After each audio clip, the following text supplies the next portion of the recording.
Maybe you've just picked yourself up a manual lens like this one here, the Helios 44-2 on the Sony ZV-E10, and you're finding that you cannot take a photo with a manual lens hooked up to your camera.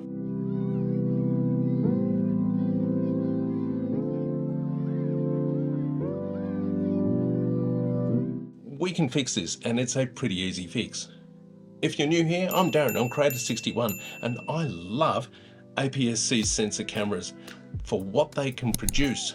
Manual lenses offer a great alternative for budget-conscious creators, in that you can purchase manual lenses or even adapt older lenses like this old Russian lens here and get some amazing looks on your digital camera. Now, I own 40 plus lenses. I love lenses and I love my cameras. See, there's some of my lenses sitting there behind me.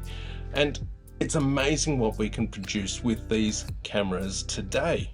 And if you know anybody who is struggling with their Sony ZV-E10, well, please share this video with them. This information is great to help other creators out there. Now, why does the lens not work initially? Well, that's because the camera is trying to talk to the lens, and that needs to do that through the electronic connections. And simply, well, there's no electronic connections there for the camera to talk to the lens.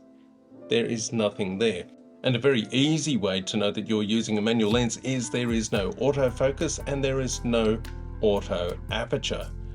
The lens and the camera simply don't talk to one another. Press the menu button, navigate to camera tab number 2, and that's the purple tab. And you want to go to page 5. Look at item 3, release without lens, and change this to on. And press the menu button to exit, and you're right to go with using your manual lens on your Sony ZV-E10. And if you're looking for a truly unique lens on your modern mirrorless camera, you can't go past this one here. This is the Helios 44-2. I've made a video on the Helios 44-2. I'll put a card up here, and I have adapted that to another one of my APS-C sensor cameras. It gives an amazing look.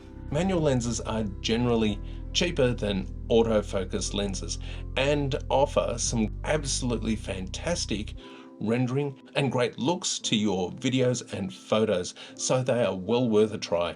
We're all at different places in our learning journey, and I would love for you to get value from this video.